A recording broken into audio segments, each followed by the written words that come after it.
I don't have to tell you things are bad. Everybody knows things are bad. Everybody's out of work or scared of losing their job.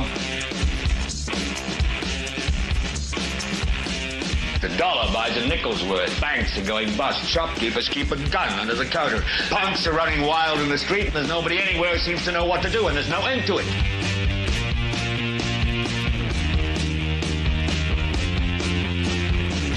The air is unfit to breathe, and our food is unfit to eat. And we sit watching our TVs while some local newscaster tells us that today we had 15 homicides and 63 violent crimes, as if that's the way it's supposed to be. We know things are bad, worse than bad. It's like everything everywhere is going crazy, so we don't go out anymore.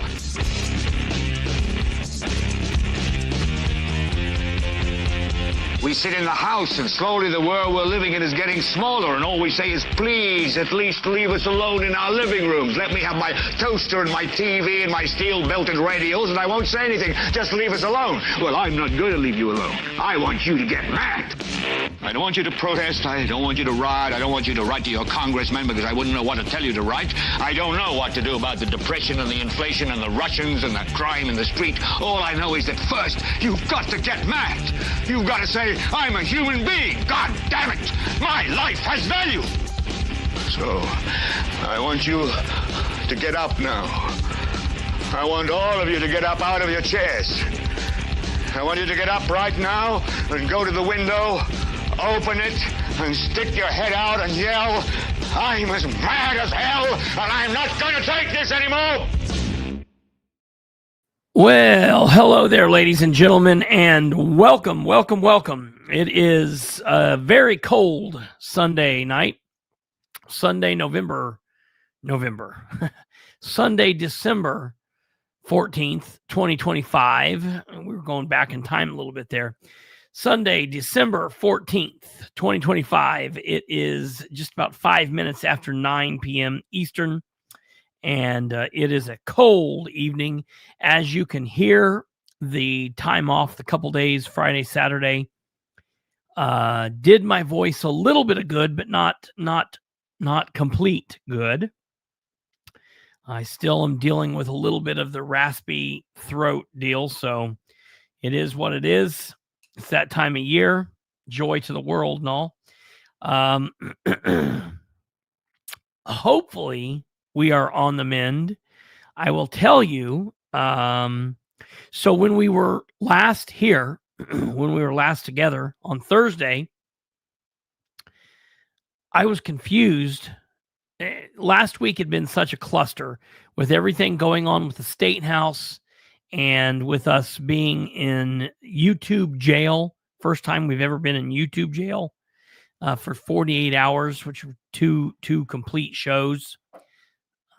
Sunday night, Monday night. Yeah, we were back Tuesday night. And then being sick on Wednesday and then coming back on Thursday, I was totally off. And so at the end of the show, when I was like, yeah, we'll be back tomorrow, and everybody's like, take tomorrow night off. I'm like, no, it's Thursday. Why would I not be here? I did not realize until like midday on Friday that it was Friday. I thought it was Thursday the whole time. So I was completely out of my head. It is what it is. We were gone Friday. We were gone Saturday. It is Sunday. We're back. I'm a little bit better, kind of, but let me tell you, Friday night, while I was sick, my grandparents actually called me while I was sick, really sick Wednesday, and I just didn't get with them. And then Thursday, my grandpa calls me and tells me that my grandma's like really sick. And I asked him what was wrong with her. And he said that she'd been getting sick, throwing up. And I just assumed that she had the norovirus that we had talked about. The norovirus has been going around. And I assumed that that's what he was talking about. So I said, well, she doesn't need a sore throat on top of the norovirus, and I certainly don't need the norovirus on top of what I've got going on, so I'm going to stay away from you guys. So I wasn't over there Wednesday, Thursday, And then Friday afternoon, I was feeling better. I didn't have any kind of temperature. So I was like, I'll go over there and see what's going on. And she was up and out of bed and doing better. And she really hadn't been sick. She was sick to her stomach, but she'd only gotten sick once. But she had a sore throat like I had. And so I didn't think anything about it. She had laid down. And then by that evening, by 9:00, she was like really out of it, just was really hot and weak. And so we thought, better safe than sorry. Let's take her to the hospital. Just get her checked out. Just double check, make sure everything's okay. And so Friday evening, late Friday evening into early Saturday, we found out that she was COVID positive. God. So now the whole thing, my grandpa's not been sick, still not sick. I have not had COVID. I was not COVID. Mine was laryngitis. And I'm thinking, oh my God, if you get me sick on top of me already being sick, if you get me double sick, I'm going to kill you. So she's doing better. They released her from the hospital. Nothing you can do for COVID. She's on the mend, but it is what it is. So her and my grandfather are snowed in. They got food. We got food to them. Everything's good. And I went ahead and stayed with them Friday night into Saturday, left Saturday before the snow got too bad. Took them some food today. So he's still not sick. I'm still not COVID positive. I have a test. I'm not positive with that, but my throat's still doing the thing. So wishing that she gets better, hoping and praying for that. So for all of you that pray, would ask you guys for those prayers and well wishes for them, that she stays on the mend and that he stays healthy, and we'll go from there. I will tell you, this episode 572, I titled it Bilbrey is Sick. And it was kind of a little bit of a play because I'm not feeling 100%, obviously. But it's not the ailments that I'm talking about. Obviously, since we were here last, the big deal is this Senate thing. And I don't know why I was foolish and thought that this would just go away. I was so stupid. I've been still dealing with I'm telling you, the losing your voice thing is horrible. My throat doesn't hurt, but it's just this scrappy voice that I've got that I absolutely hate. So it's rough. This is probably not going to be a long show because I don't like how this sounds. It's hard on the ears. I understand that. I am going to hit a couple of brief topics and kind of let you know where things stand and kind of what's going on. And then we're going to get out of here. So I don't know why I was so stupid and thought that this vote would happen, whichever way that it happened. I knew that it was not going to pass the Senate. And I just kind of thought, okay, it's going to go and Trump's going to, cry around a bit and thrash and piss and moan, but then we'll get back to normal. But it seems like that's not happening. And I'll tell you, I hate it all. I'm so sick of all of it. I'm sick of the people that voted yes. I'm sick of the people that voted no. I'm sick of the people that are supporting the people that voted yes. I'm sick of the people that voted no. I'm so tired of it. The whole thing is just absolutely asinine and stupid. Hello there, Charlize. Thank you for your prayers and your thoughts. I appreciate that. I'm just so over. David Williams, thank you. Yeah, I'm just over the whole thing. We're starting to get into the point where There's nothing really going on. We've got, what is it? This is the 14th. So this week will be the 15th through the 19th, and then it's basically done for the rest of the year. We'll be in no man's land of the holiday, nothing happening. The really big thing this week, and that's the reason I'm trying to maintain that I'm not sick and that I don't have COVID. I've not had a fever. I'm testing negative for COVID. And so I would never go in and get people sick. If I was sick, I wouldn't go. Or if I thought that I was contagious, I wouldn't go. I'm monitoring my fever and my temperature. I don't have a fever or temperature. But there is a really big Muncie City Parks meeting this coming Tuesday the 16th. And this will be the first meeting. This will be the very first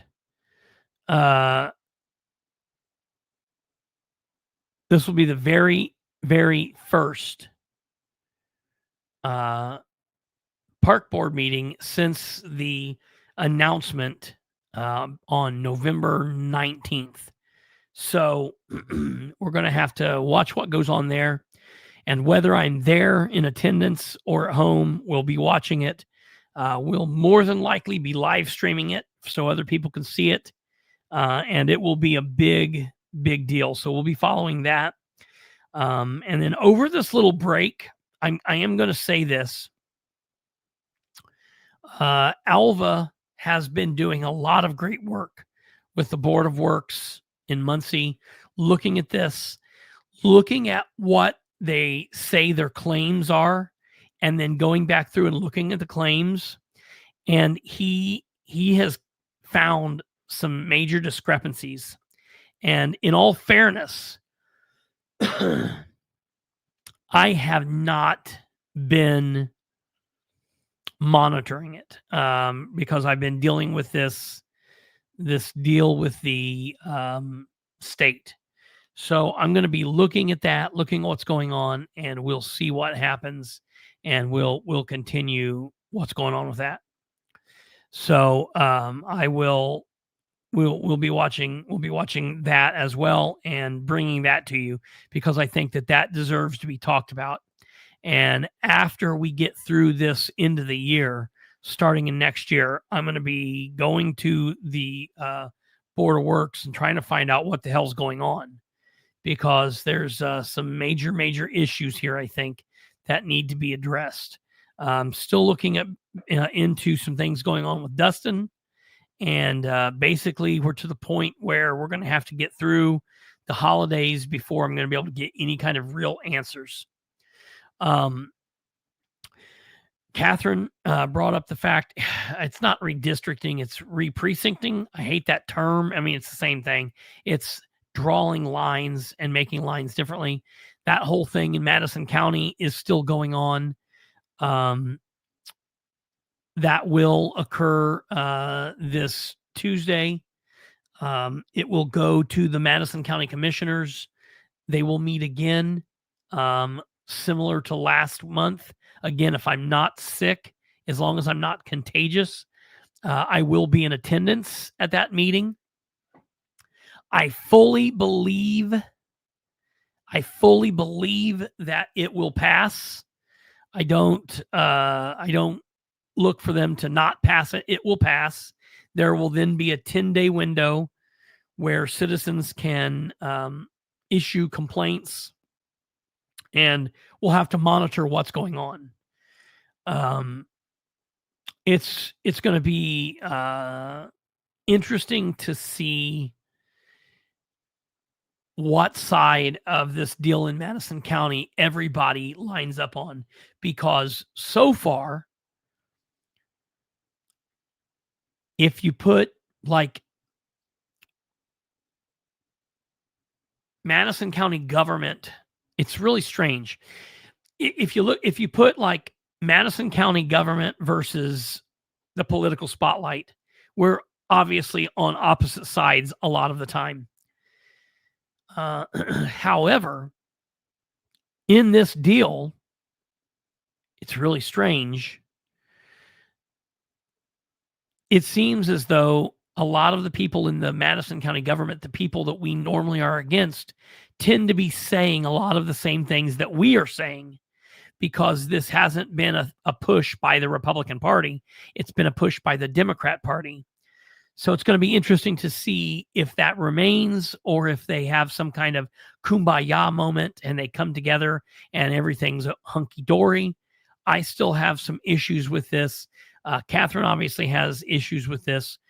It's going to be interesting to see where the rest of the Madison County folks land on this, because when we had the last meeting a couple of weeks ago, we've now had a couple of weeks. Have they come together and worked out the issues? Are they okay now, or do they still have issues with what's happening? So Tuesday will be a big day, both in the morning for the Madison County meeting, and then in the evening for the Muncie City Parks Board meeting. Monday, tomorrow, the Delaware County Commissioners are going to meet. And so that, of course, will be interesting to watch what goes on. So we'll be following all of that, and we'll keep you guys up to date with all of that. I do have a little bit more about what's going on at the Senate, State House, state government level that I'm going to talk about this evening, and just talk about like the total disgust with it all.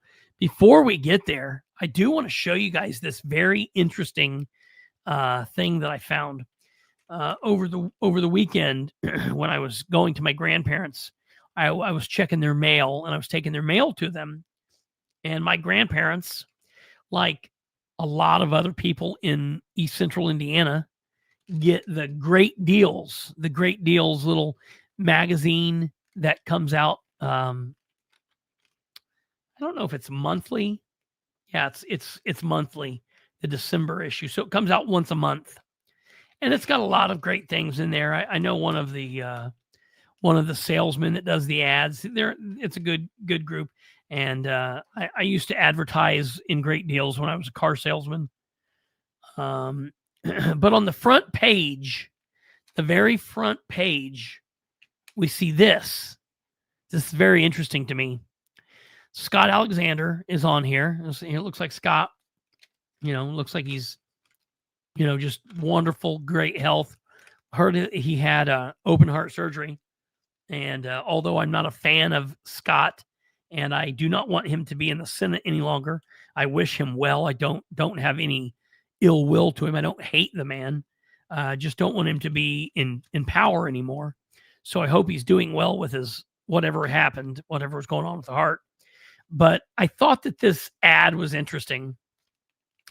See, he's one of the ones that's up for re-election, but he doesn't have anything to worry about because he voted yes for redistricting. So he'll be saved the primarying that's going to be coming from the national guys, from Trump Jr. and all that. But so Scott Alexander, State Senate, great news. Great news. Scott Alexander is running for re-election. Yeah, that's not great news. But it's really interesting. He says, as your state senator for District 26, which is Delaware County and Randolph County, as your state senator, Scott has focused on fighting inflation to protect Hoosier taxpayers, cutting taxes to keep more money in your pocket, promoting job creation and economic development, fully funded schools, and paying teachers well. It's funny that he mentions anything about schools, seeing that he's part of the big battle down at Union and that they're currently suing the state and suing J.D. Prescott and Scott Alexander because of all of the crap concerning Senate Bill 1 that was pushed forward and that they're dealing with, and that they're fighting him. And so it'll be interesting to see how much longer he continues pushing this schools deal, even though he's currently getting sued over the nonsense of trying to close a school an improper way. It seems like no matter what we're talking about, no matter who we're talking about, and I want people to remember this, man, you can be conservative and still talk about these idiots that claim to be conservative. They might be conservative. I feel like a lot of the problem is we confuse political conservatism and religious conservatism. I feel like a lot of these people are either religiously conservative or claim to be religiously conservative. You know, that's between them and their maker. That's not me to make a judgment call on. But I see a lot of their actions, and they just don't honestly line up with political conservatism. It kills me. And people say, well, yeah, they're conservatives. No, they might act like they are Christian conservatives, but I really question a lot of their actions as political conservatism, you know? And look, I'm not saying that obviously, you know, I as a believer, I feel like you have to have faith, and you have to put, you know, your faith in God, and that has to be the primary focus in your life. But then if you're running and you're saying, hey, I want to be an elected official, you should probably be governing, you know, to a way that matches your belief, rather than lying and backstabbing and backroom door making. You know, you probably should do what you say you're going to do and act the way that you try to portray yourself. And I don't know that this is it. I don't know that this is it. Yeah, they serve themselves. Yeah, absolutely. A lot of that. So that's that. I just thought that was funny that he's on there. And to learn more, scan here.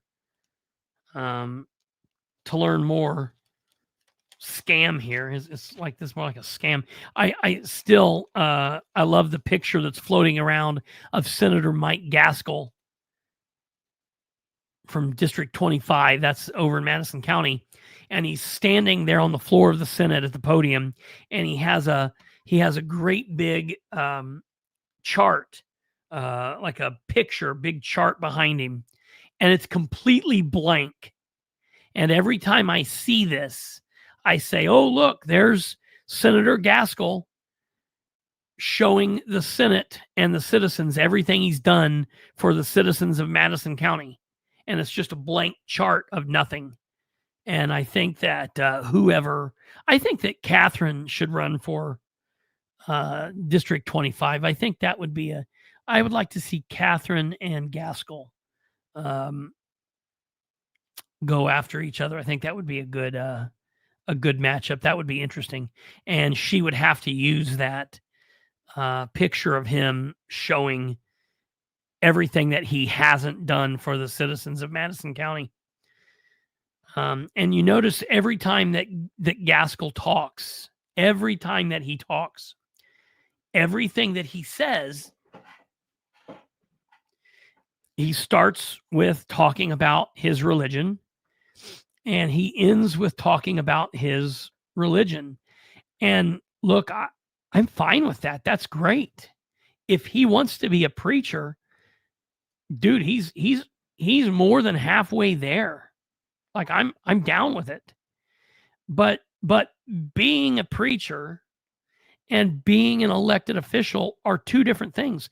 You can be an elected official and live for God and serve your people. Not serve, service. Let me start that over. You can serve your God and service the people, but so many of these people don't. And I wonder, it's not for me to question if that puts them at odds with their religion. That's between them and their maker. But my question is, if they're up here and they're lying about what they're doing and they're lying about their service to their fellow mankind, doesn't that kind of put them at odds with that? It's very interesting. Oh, here it is. Here it is. I want to put this, and it's funny that it's Kyle Pierce. It's Kyle Pierce that showed this. Let me show you this. So Kyle Pierce says, I want to take a moment and thank Representatives Ben Schmaltz and Senator Gaskell for leading the charge in Indiana on authoring and sponsoring the Indiana redistricting bill. I am frustrated as the rest, and there will be a lot of focus on the no votes, but these two faced an onslaught and operated with class and shared the clear message on redistricting. And here, ladies and gentlemen, here is the picture of Senator Gaskell showing exactly everything that he's done for the citizens of District 25. There it is. It's all over that. You can see every single thing that he's done. I think if you really looked at what Senator Gaskell's done, it's been in service to himself, to his wife Kelly, to their friends, and to their cohorts in Madison County, not to Madison County. I think that's important. So that's that. The other thing that I posted up here, and I want to see this before we move forward. And understand, I'm not a fan of the New Republic. I don't generally read their publication. The reason I'm sharing their publication is because of the content that is in it for this specific instance. So I want to read this to you from the Indiana New Republic. Indiana Republican, it's weird. It's weird they're so out of touch, or somebody's so out of touch here, that they don't know that Micah Beckwith is the lieutenant governor. Indiana Republican deletes post exposing Trump gerrymandering threat. So the New Republic says, unfortunately for Indiana Lieutenant Governor Micah Beckwith, what he posts on the internet stays forever. Beckwith deleted a Thursday post that confirmed the Trump administration had threatened to pull federal funding from Indiana if state legislators refused to bend to the president's gerrymandering scheme. The Trump administration was very clear about this, Beckwith wrote in a since deleted post. They told many lawmakers, cabinet members, and the governor and I that this would happen. The Indiana Senate made it clear to the Trump administration today, meaning last Thursday, that they do not want to be partners with the White House. The White House made it clear to them that they'd oblige.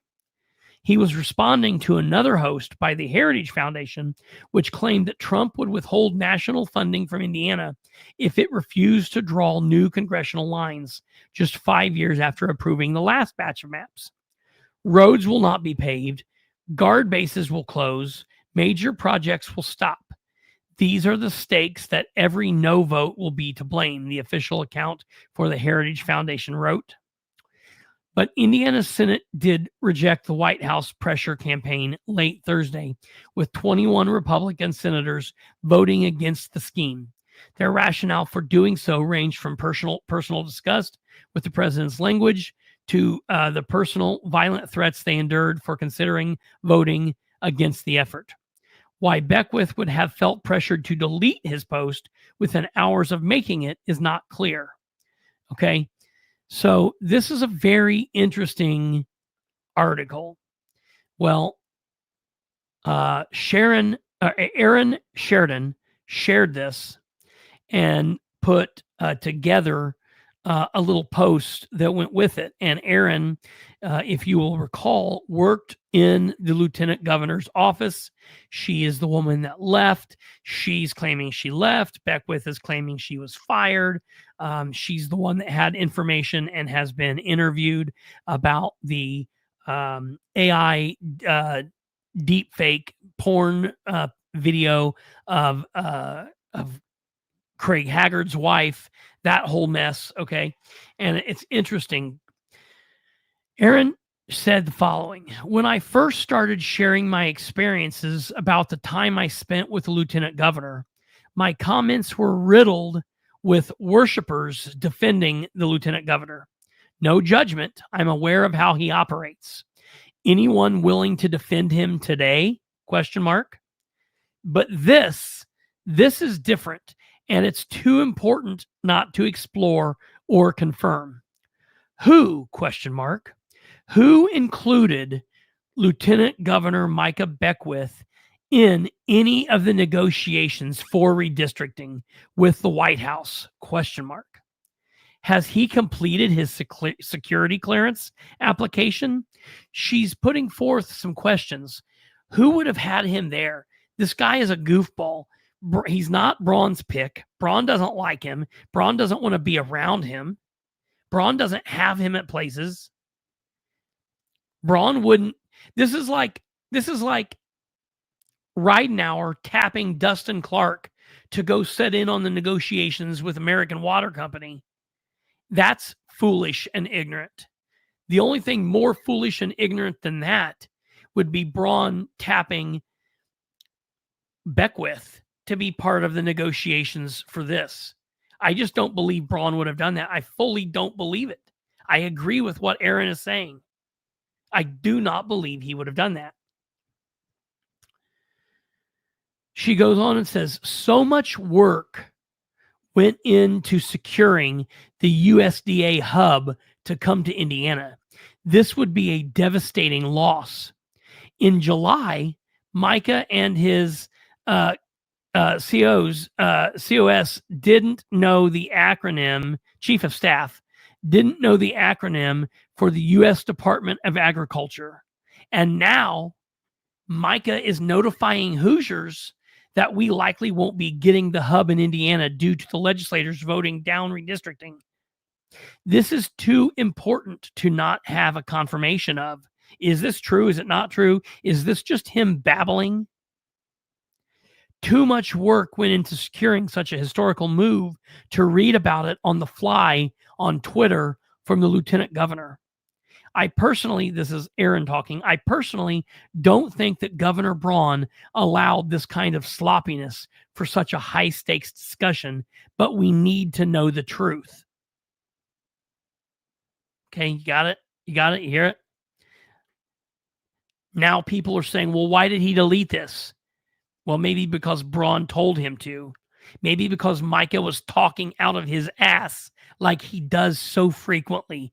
I asked the other day, when in the hell is this guy going to grow up? When is he going to grow up?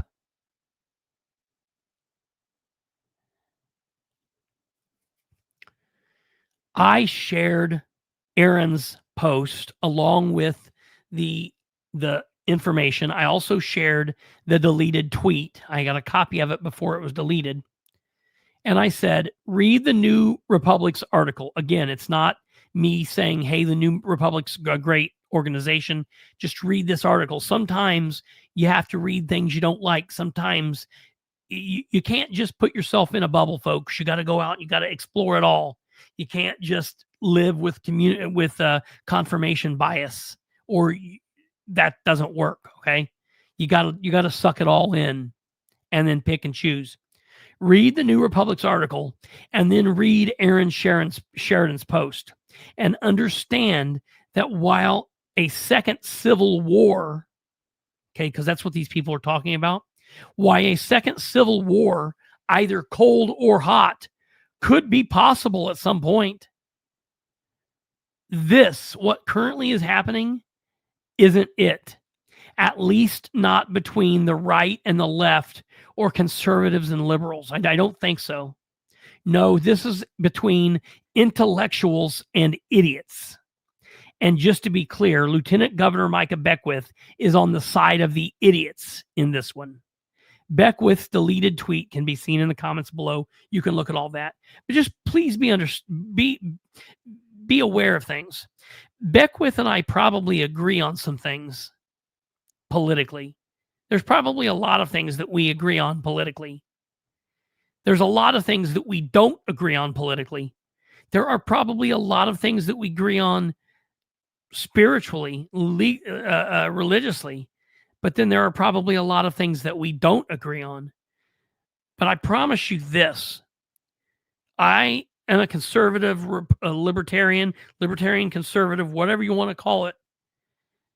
But whatever part of this thing that was going on, whatever side this is on, Beckwith and I are not on the same side.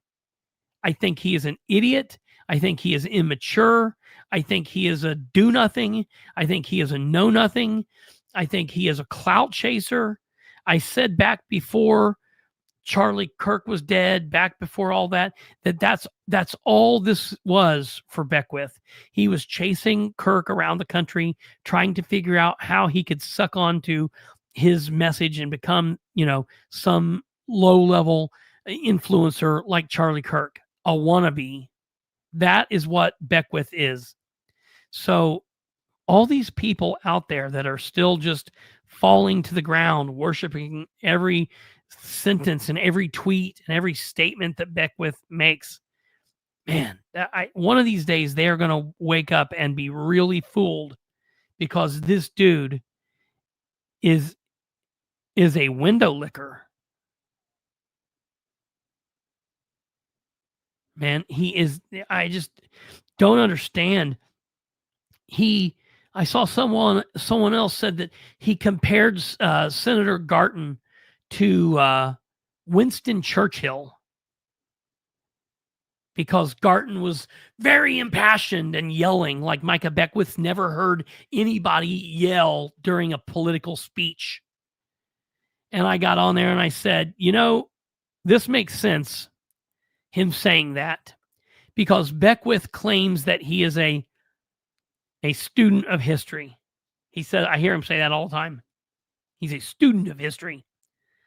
I just want to know what history, because keep in mind, this is the same doorknob that compared J.D. Prescott to the men that died at D-Day. Please understand that. That's not me kind of like flubbing. It's not me drawing like, comparison where it's not. That dude sat on this screen across from me live and compared J.D. Prescott to the boys and the men that were in those boats that it dropped and they ran out and were mowed down, the ones that made it up the hill. He compared Prescott and everything that Prescott does to those actions of those people on D-Day. And that was when it truly was clear to me that I knew it beforehand, but I just was like seeing bits and pieces. But to hear that and to see that, I really understood that he is not working with a full deck of cards. He's got like 2 of the 52 that's needed. I don't know where the other 50 are, but it was absolutely insane. Absolutely insane. I've met JD a few times. Courage and self-sacrifice weren't things I felt when I met him. Yeah, right. Yeah, no, not at all. The worm of Winchester. I'm just so sick of hearing all of this. Trump is gonna beat his chest, and it's people are going to get primaried. They're not going to get primaried. They're going to throw a bunch of money. The whole thing is a disaster. It's a mess. And this is going to somehow, even though it's over, it's going to take over the whole rest of this session. It's going to kill up it's going to take up the rest of December. We're going to come back in January, and it's still going to be being talked about. Nothing's going to get done. And then February is going to be here, and it's going to be over. And then they're going to be campaigning. And, I don't know, good riddance. I'm just so sick of the whole thing. It's really hard to get excited about it because it's so devastatingly stupid that it's just like there's nothing to even talk about here. I just want it to go away. So that's that. We'll continue following it, obviously, and if there's something to say about it, we'll talk about it. The State House, the IGA, is basically on break now. Both chambers will not come back until after the holidays, so we're kind of on a little pause there. We'll be looking through the bills during this break and looking through all of that, but as of now, we're kind of on a break. And then after the new year, we'll be kicking off the election cycle, so we'll definitely really be paying attention to that as well. Someone played, yeah, right. Someone played 52 card pickup. Someone else swept the floor. That's absolutely accurate. Yeah, I love that. So really quickly before we move off into the last thing I want to talk about here about Muncie. Obviously, I've been following this deal with Sean Ryan and Crenshaw. It's very interesting, very strange. I'm sure you guys are following that and have paid attention to what's going on. It's very, very strange. So for those of you that don't know, there is a YouTuber. It's got a podcast and a whole platform. His name's Sean Ryan, and he was talking to, I don't know who he was talking to, but he was talking to somebody, and in passing, he made mention, he didn't even use Dan Crenshaw's name. So Crenshaw is, y'all know who Crenshaw is. Crenshaw is a United States congressman, and he's the pirate looking dude, serviceman. Thank you for your service. No denigration of your service or whatnot by saying you're a pirate. It's just what people understand. He's got the eye patch. Thank you for your service. Just yet again, the other day when I was talking about Jim Lucas, I almost brought Crenshaw up because Crenshaw and Lucas are very similar. They're both people that when they first got into the political scenes that they are in, you had a lot of hope for these people. You're like, wow, this guy really could be something. And then in very short order, they both turned into just complete turds. And it's funny that there are a lot of parallels between these two guys. So Crenshaw is a United States representative. He is the representative for Texas, 2nd District in Texas. He is a Republican. He ran as a conservative Republican, not one of the establishment types. And like as soon as he got in there, he started going sideways. He's now a multi-millionaire. And this whole thing jumped off because he let me see here. Let me see if I can get this pulled up.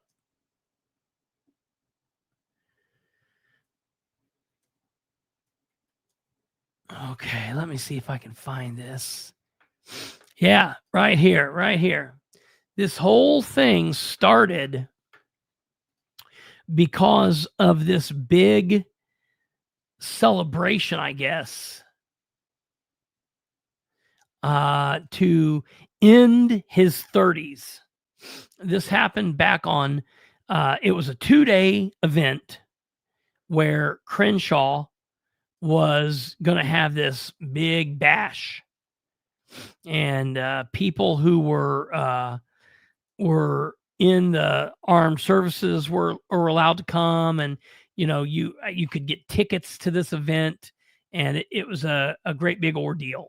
Okay, and it's Dan Crenshaw's end of the 30s 40th birthday party, Saturday, March 16th. Heights Social, Houston, Texas, 7 p.m. Private performance by country music legend. Sunday, March 17th, CLE, Houston, Texas, 2 p.m.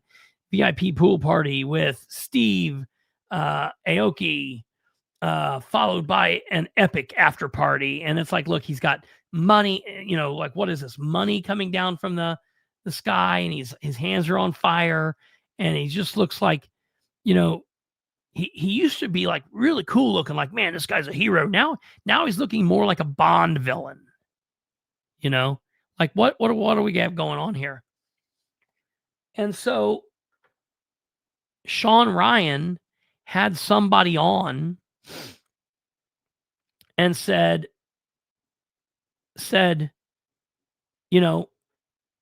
what are you doing in your life that you're able to afford Steve Aoki to DJ for you? Now, if you don't know who that is, I know the name. I don't know that I'm saying the name right, but I know of the name. I know who it is. It's some kind of, like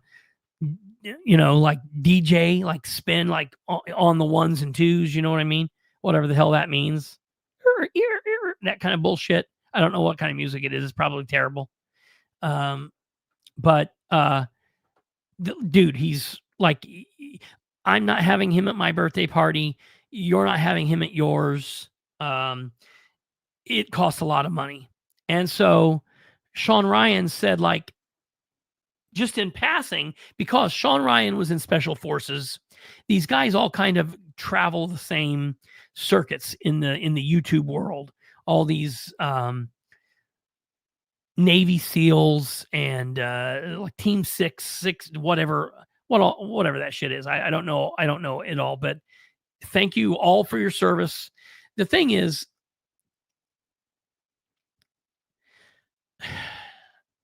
there was a time when saying I'm a Green Beret and being actually a Green Beret, not somebody just saying it, but somebody being a Green Beret, somebody being a Navy SEAL, somebody being what's the other thing?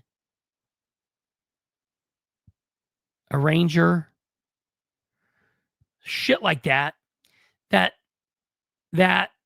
it meant something. And I'm not saying that it doesn't mean something now. It does.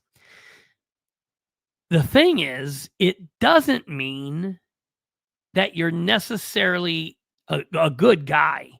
It means you can withstand a lot of bullshit. It means you're tough. You can withstand a lot of torture and a lot of just craziness, but it doesn't mean that you have an upstanding character. It doesn't mean that you would hope that it would, but it doesn't necessarily mean that. There have been people that have been in those positions that have done horrible things and been bad guys, and they're capable of it. And some of them are good. Most of them are good. We would like to think that they're good, but you can still do bad things. You can still get lost, whatever. And the thing is, Sean Ryan is, I don't know what, he's just a podcaster. He does long form podcasts. He talks to a lot of military people. He does, it's kind of like a Joe Rogan style podcast. They do like 2-3 hour podcasts, and he talks to ex CIA guys and special forces and just political people. And I would consider him a conservative, but he still questions things and, does what you should do. And just in passing, he mentions this birthday party. And because he mentioned it, Dan Crenshaw then sends him a message and says, hey, I heard from my boys at 6. He didn't say, SEAL Team 6, but he said, I heard from some of my boys at 6 that you were talking about me, and I'm asking you to take it down. I'm telling you to take it down. And he did this in a way in which Sean Ryan said that he felt like it was a threat. Now, keep in mind, Dan Crenshaw is the guy that just not too long ago said that he would kill Tucker Carlson if he ever got a chance to see him in person, that he would kill him. And then he laughed, and the reporter laughed, and he said, that's not a joke. I'm not joking. And so, yeah, he probably is not going to kill Tucker Carlson, but it's just like the mindset he's in. And so I don't think that Sean Ryan is afraid of Dan Crenshaw, but it's still a threat nonetheless, whether it's serious or not. A threat is a threat. And he said he felt it was a threat. And so Sean Ryan said, yeah, I'm not going to do that. Same thing. Look, listen to me. People have threatened me. I've had police officers threaten me. I've been pulled over. I've had unknown people threaten me. People send me messages all the time. I've had people tell me it'd be easy to pick me off coming out of a meeting. You live stream at this meeting. You live stream at that meeting. We know where you are. It would be very easy to take you out. I've had all kinds of people threaten that. And it's crazy. It's nonsense. And if you let that stop you, then, it's the same thing as letting these threats stop these senators from making their vote. That's nuts. And anytime that's ever happened, James King's family's threatened me. And anytime that happens, you post it and you make fun of it and you let it be known. And you're like, this is nonsense, So that's what you do. And Sean Ryan did the same thing I would have done. He shared that. He shared it. He shared the message. He got a private message from Dan Crenshaw. And he shared it. And he said, look, I was questioning these congressmen and these senators who go in, and me and my grandpa talk about this all the time. You go in a nobody, making no money, having normal life, and within a matter of months in there, you start being able to do all of this insider trading and become a millionaire, multimillionaire. You do a couple terms, several terms, 40 terms, you live in there the rest of your life, and your family's set for the next 10 generations. And so Sean Ryan was just questioning this.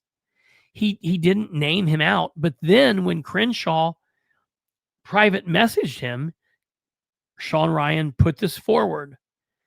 After that happened, Crenshaw took it a step further, and he had his attorneys contact Sean Ryan saying, we are going to sue you for defamation. I'm going to sue you.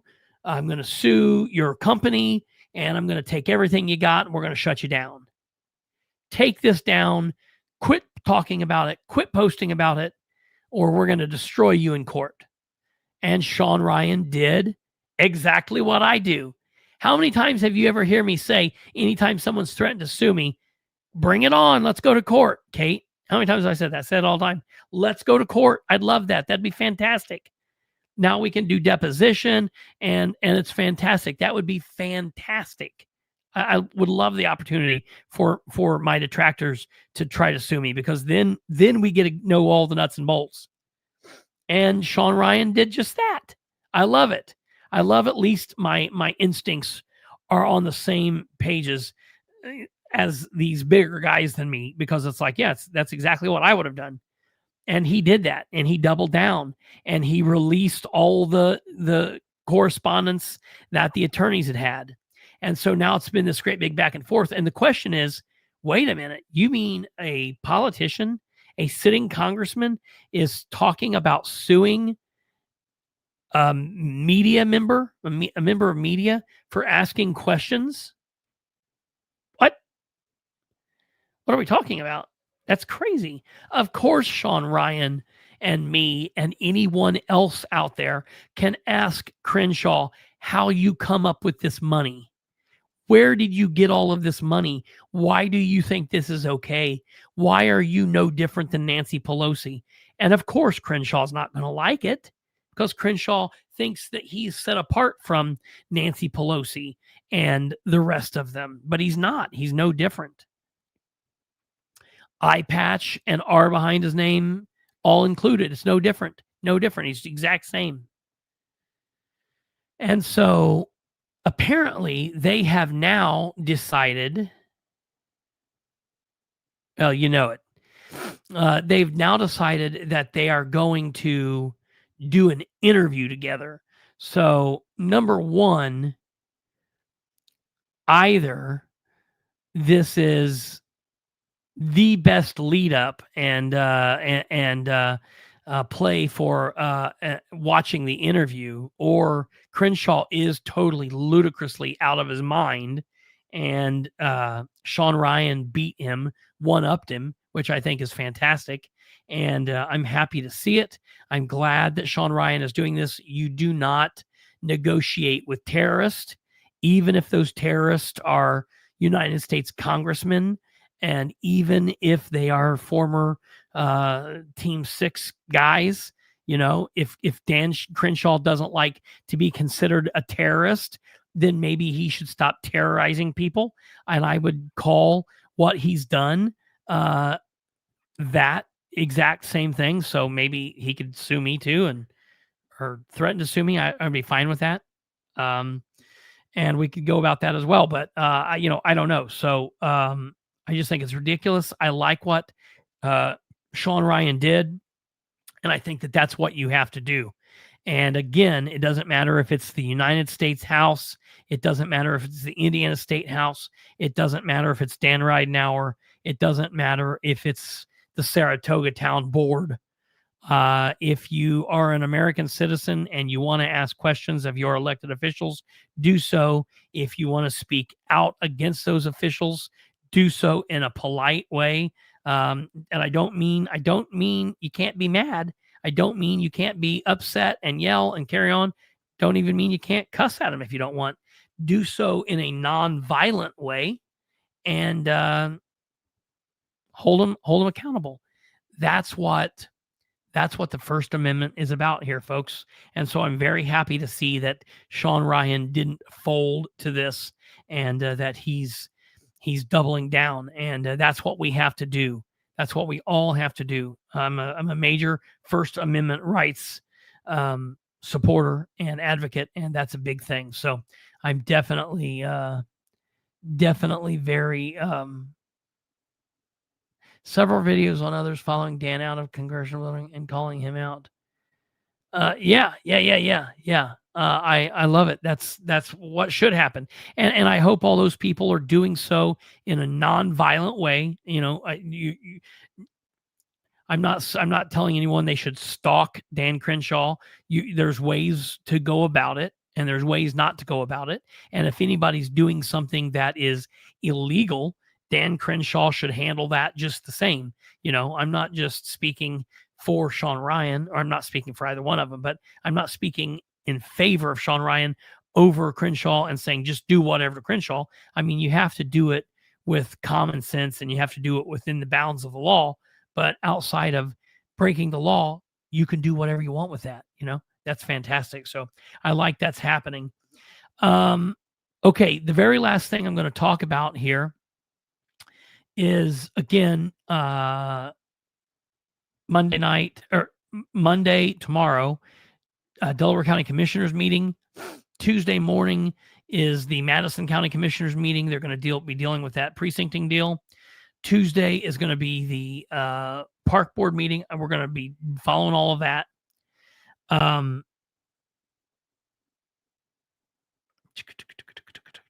was I going to say? Catherine mentioned earlier that there's an email that has been released of a man that emailed his town council, and there's a very interesting back and forth.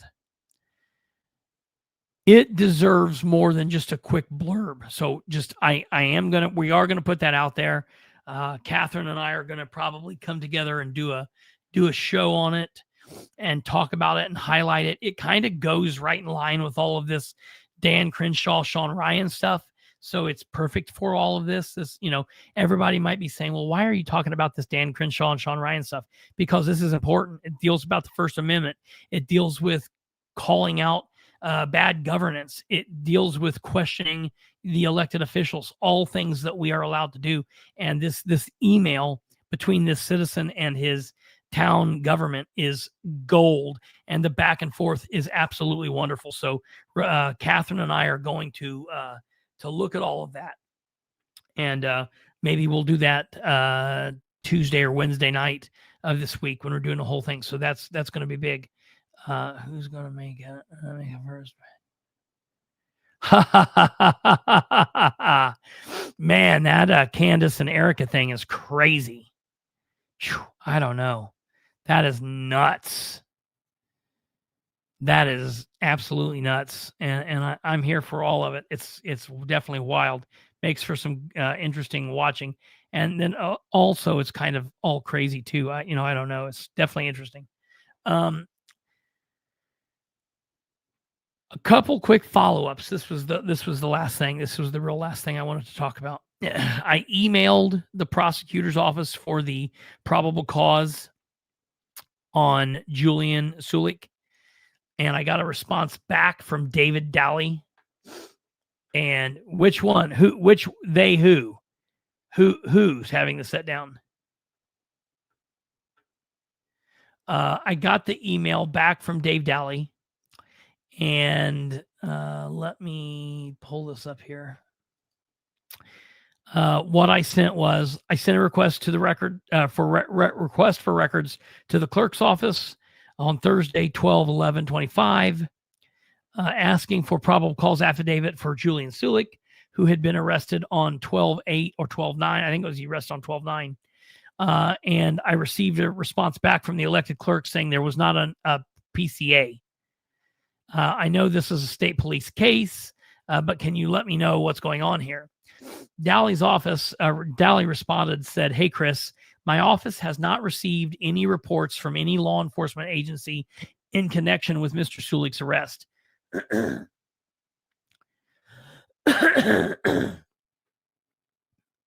Oh, no, I don't think they're sitting down tomorrow, but I know it is coming soon. I don't know when it is, but I know it's coming soon.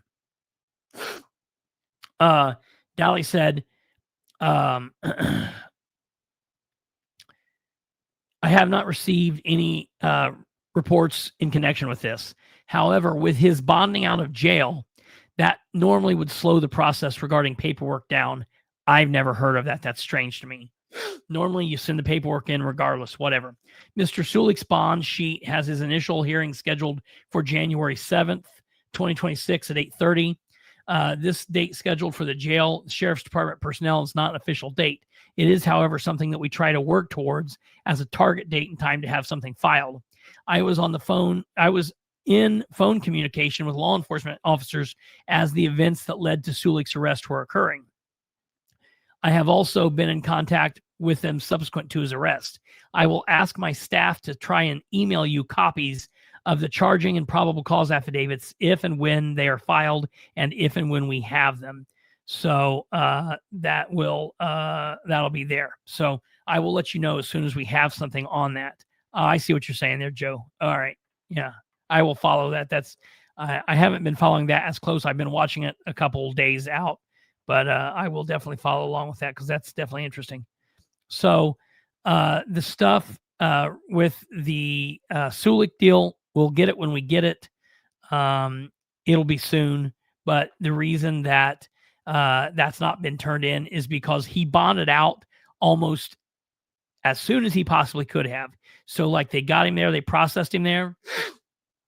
As soon as he was processed in, he was bonded out. That's the reason the PCA didn't make it there. So everything's on the up and up. There's nothing bad there. I will keep you guys posted with that. The last thing, Ivy announced last week that he was running for District 34, and I reached out to him. The newspaper said that his team had sent forward a press release I reached out to him and I just said, hey, congratulations on filing. It's going to be interesting. I'm going to listen to both of the candidates and all the people involved here, and we'll have you on. Hope you'll be willing to come on, and we'll let you know. I would like to be included in any of your press releases from this point forward. He's like, okay, and he said he'd send him the email, and I did, and he told me that he would send me the documents that day. And so I was waiting for him. That night, I got the documents, and what he sent me was the article to the Star Press. I was like, dude, I saw the Star Press article. You didn't send them the Star Press article, and then they wrote a Star Press article about the Star Press article you sent them. Send me what you sent them. So it's not getting off to a good start. It's a little jumbled. It is what it is. We'll let you know. I don't know. It's politics.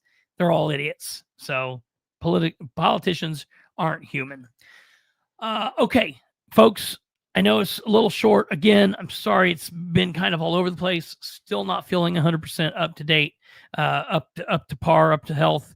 I'm just a little pissed off with everything politically at the moment because it's all nonsensical. So we're going to go ahead and cut out. Let you guys have a good weekend. Going to try to rest the voice. Hopefully we'll be back to health at some point. We will be here tomorrow. We will do a full week of shows, but we will be here. We'll follow what's going on, and we'll go from there. You guys have a wonderful Sunday. Have a wonderful work week back. Stay warm. God bless each and every one of you. Hit the thumb before you go. If you haven't, like the show, do all of that stuff. We'd appreciate it. You guys take care. God bless, and we'll see you this time tomorrow. Take care. Good night. Goodbye. Whoops.